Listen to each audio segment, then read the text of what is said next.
Yo guys, what's up? This is Preston. I'm 97 PK, and this is That's the Move.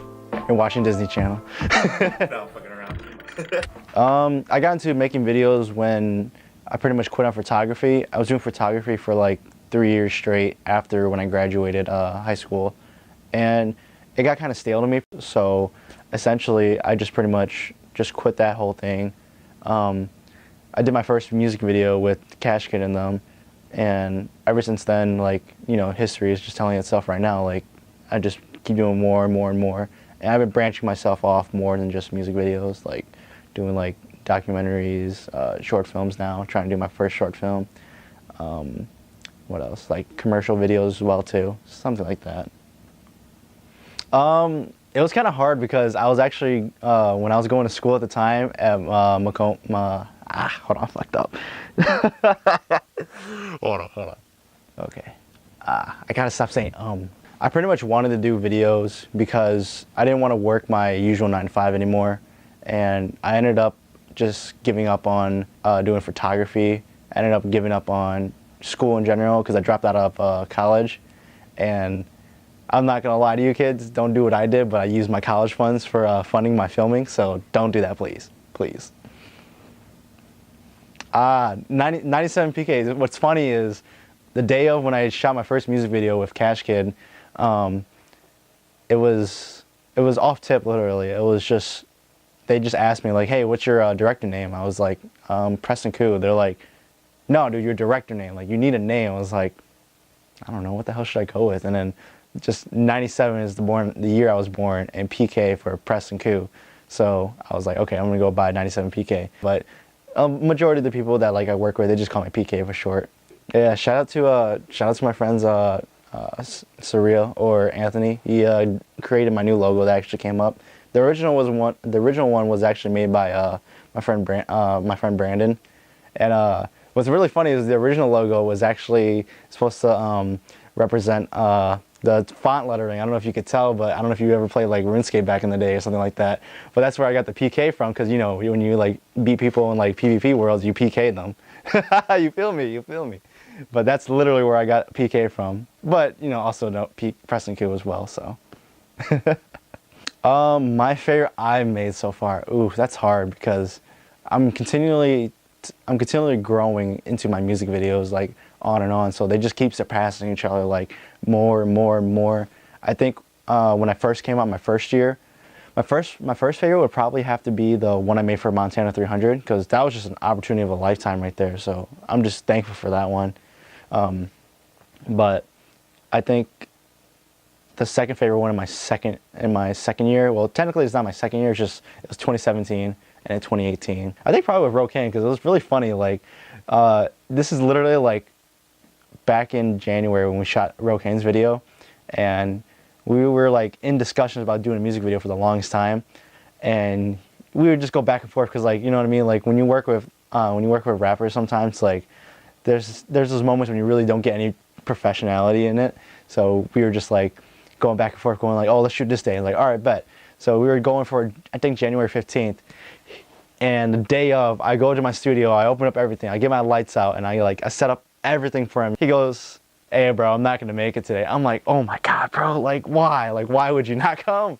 So like I was upset, but I wasn't gonna get mad over him about it. I was like, you know what, I'll work on his time. So I don't know, somehow it was like one of my favorites, because literally like I didn't do too many effects with it, but it was just the fact that we just had fun with it, you know. We just had so much like energy with it, and he was like really nice too to me, so that was just cool. I think with Sienna's, it was really different because like I've never had artists like send me a treatment. Usually I'm the first person to send them treatments.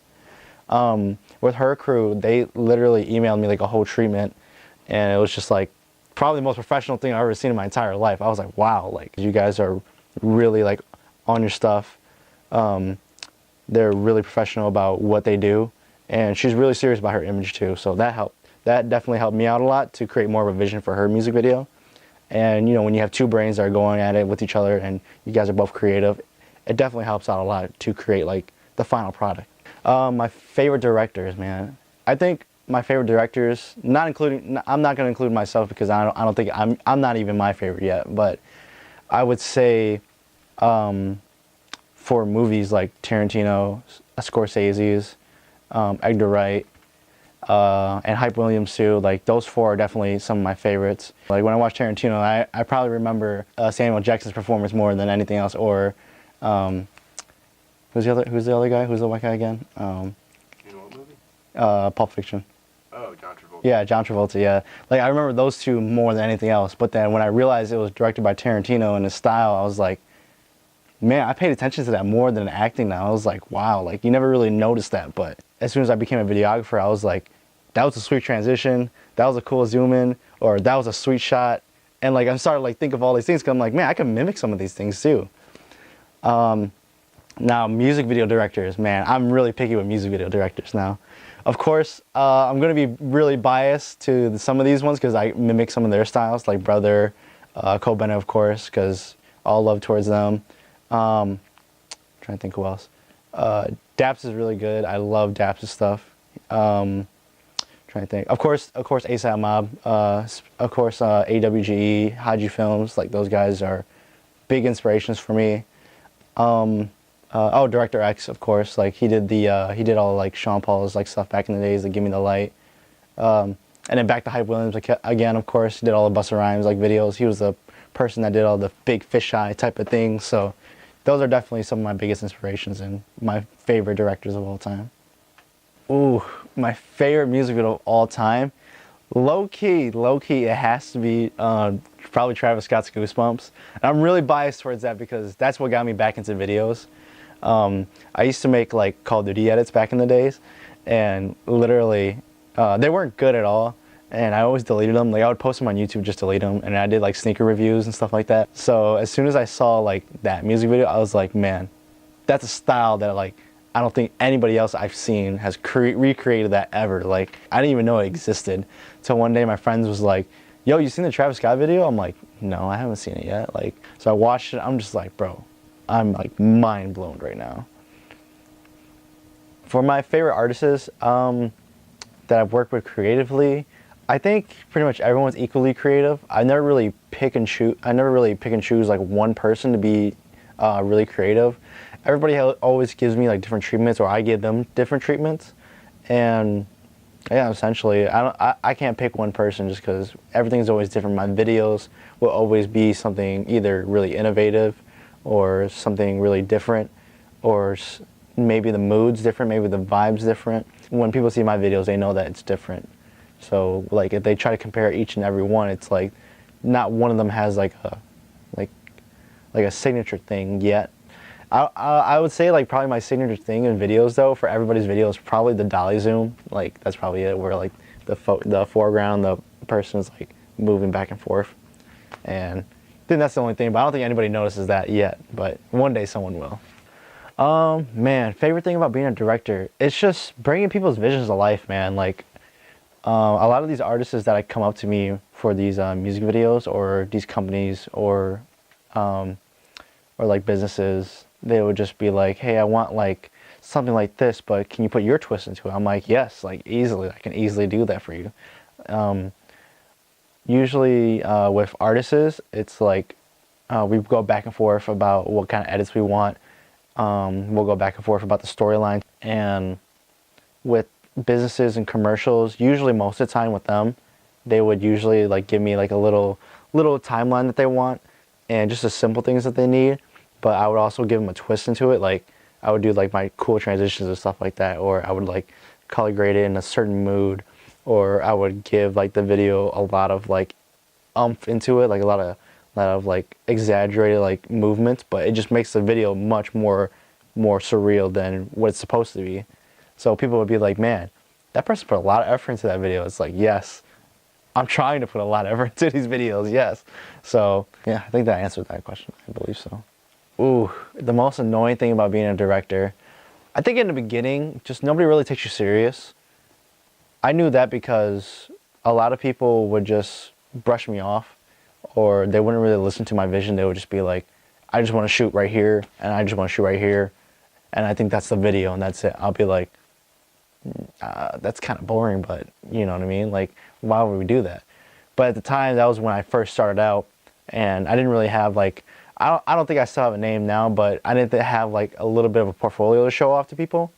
So of course, as a director, you're gonna take an L on that. You're gonna always like pretty much like work with other people's visions first before yours. And I've learned that over time because nowadays, like now I have more of control where people can rely on me for the vision as well, including within their projects, instead of just them fully controlling everything. You're just there with the camera just to shoot. Another annoying thing when I first came up is just finding clients in general, because that was just the most annoying thing in the world to me. Was every single time that I would try to reach out to clients, or clients would reach out to me, they would be like, yo, I fuck with your work, but can we do it for this such and such price? Or, yo, I fuck with your work, but can we like do more of what I want, something like that? And you're just like, man, like nobody's taking me seriously. Like this isn't what I like to do. And it's a little discouraging as upcoming filmmakers, because when you first start out, a lot of the things that you want to do won't be incorporated. But as soon as you can build that portfolio of showing off what you can do, the annoying part goes away. And I think the most annoying part now is just patience. Building up patience and building up the discipline to do all of that within your editing and within your shooting. It'll definitely help out a lot. I guess you could say it's annoying, but saving money for camera gear is annoying. Like there's some times when you really want to spend money on like that one product, but your best bet is just to save. Like don't do it. Like some things are hot now, but I promise you, like in a year or two, you're gonna really want like that product, or you're gonna really want like something else that comes out. That's definitely a big annoyance, if anything. A big setback would probably be trying to find production crew members. It's a little hard because in the beginning you're gonna be by yourself. You're gonna be running one-man army crews all the time, and I definitely had like a big problem like me starting up with finding members, because one of my homies, I still got love for him. He's a good friend of mine, but he was a photographer. And, you know, I was trying to teach him, train him in videos and everything. I was like, you know, like, I know you do photography, and I want you to, like, help me out, and I want you to be a part of the team, you know, because I feel like if we both, like, work hard at this, like, we can definitely, like, you know, be a good duo. And it just didn't work out, because a lot of the times when we would work, he wasn't really, like, pretty much paying attention to, like, the work that we were trying to do. And I basically, it's hard for me to say this, but I basically had to cut him off at this point. And I was like, you know, I'm sorry, man. Like, I have to find people that are serious. And then I finally found my crew now. I have me, Wesley, Stefan, and Michelle with OVDO and Bank. So I have all of them over there now. So they definitely help out a lot in production. But for videos, like, that's definitely a big thing, because when you do, like, bigger sets and when you do bigger businesses, like for commercial-wise and stuff like that, you know, if you show up like one man by yourself, they're gonna look at you kind of weird. Like they're gonna be like, oh, you do lighting and you do like you do set designing and you do editing and you do shooting all by yourself, and it's like, kinda, yeah, but you know what I mean? Like, it's difficult because you want to find the right people to do that, and you don't want to find people that are like slacking in it, or like just trying to be in it just to do something with their lives to make them feel like they're doing something, because you want people that are serious, that are really into the craft. Or you want people that are really dedicated towards this, because if you don't have that, you know, the team's kind of just dismemberment at that point. You know, there's no real communication. My only biggest setback nowadays is probably just being patient and just waiting for my work to pretty much like go out there further and further beyond. So that, I feel like that's a big setback, especially for me. Man, director, I definitely would love to work with her brother in their sets, because every time I watch them behind the scenes, man, they have like a million and one things going on, and it's just crazy. Definitely on a creativity side, probably Travis, of course, because like he always loves like the not the non-conceptual, but like the conceptual, crazy like design type of videos. Same thing with Rocky, ASAP Rocky too. Like his stuff is always crazy. Trying to think who else. Definitely Kid Cudi and Kanye. Like they haven't dropped music videos in forever, but you know their music videos are always conceptual. And someone I want to name someone new. Probably Playboi Carti. Playboi Carti is definitely someone I would love to film, because his stuff is always lit. Like I don't know, man. Like his stuff is like always different. And maybe one day, probably like an OG like Eminem, or like Eminem, or like Jay-Z. Like that would definitely be like a dream video to make. Besides rap wise, because I'm naming nothing but rappers right now, but I definitely would love to work with like bands too, like probably Gorillaz. Gorillaz is definitely one I would love to work with. Trying to think of Foster the People too, because I seen their one video, the coming of age video, and I was like, damn, that shit's fucking crazy. Even I don't want to say even R&B because the only R&B artist I probably do is just Daniel Caesar. That's about it. Maybe Cali Lucci too. But probably no to country. Sorry guys. Nothing against country. It's just I don't listen to it. My dad loves it so much though. So you can at least hate on me, but you can love my dad at least. So deep question now. Deep question. What drives me to keep going, man? I've always wanted to prove myself. Not to anyone in general, just to myself, because I've always known that I can do better. I know myself very well that I get lazy sometimes, and I always give myself that half-ass excuse saying that, man, I could do that, or I could I could do that a little bit better, or yeah, I got that. But then like when I give out the products, it's like, man, I could really put way more effort into that. It's definitely a hard thing, and it's really discouraging too, because your drive to make these videos always ends up like you always feel burnt out trying to like just create so much content. Because last year was definitely one of my hardest years. I definitely like push myself to see how many projects I can make, see how how creative I can get, and it definitely wasn't easy. Like after that learning experience, after just posting consistently last year. This year, definitely, I can now finally push slower, but like give out more quality content than over quantity this year. That definitely motivates me the most. It's just always stay positive, always learn. Even through the toughest of time, man. Like just make your decisions right. Like make the right investments. Ooh, 10 years from now, man. I hope one day I can finally own a warehouse. Right now we have our own place in Hamtramck, just a small little place, but I want to own like a, kind of like how Rob Dyrdek has like his crazy warehouse, but like I want to have like probably like a little space for like recording studios to have my team manage the artists that they work with over there, and like probably like 80% of it be like the video studio where like I have like the green screen, big green screen cyclorama, the white cyclorama, and like just an empty like field where we can like throw anything on there. Like say we want to do like we want to throw cars in there, or we want to throw like do like a scene with fire and stuff, and just mess around with stuff like that, or even like or like bring in like giant props or stuff like that, just to have fun with it. Like that's probably the end goal. Like not the end goal, but 10 years from now, I definitely want to do that. I definitely want to take that leap of faith to go to LA, because that's film capital over there. And when I was out there for like 3 days, man, I was just meeting people like left and right. I'm like, man, like I need to be here. Like this is where everything's at. But I want to build that relationship I have in LA over there, and then come back over here towards Detroit and like just keep on building on what I already have over here. Probably more mastered within my craft, if anything. Like more mastered with visuals. Right now, I'm working on a lot of 3D and with Cinema 4D type of thing. So I'm more into that right now. And I think my storytelling is definitely my weakest point, and audio is definitely my weakest point right now at the moment. So 10 years from now, I definitely want to master those. And finding one more person to the team, I think that's the last thing I want. I want to find someone that's like probably like better than me at that point. Like try to find someone that's like be more of like a mentor towards me, because right now the biggest thing right now is that I kind of hit that peak of learning, because like you can learn so much off of like YouTube and Skillshare and like all those other paid sites and film school, but you're not going to learn more without like someone else who has like 20 plus years of experience. So trying to find that one person is definitely something I want to learn from. And yeah, I think that's about it. If you guys want to find my work, find me on Instagram with 97_PK, 97_PK. You can also find me on my website too, PrestonKue.com, or you can find me on YouTube too to find my reels, 97PK. Or just look up any of my other music videos on YouTube. Yeah.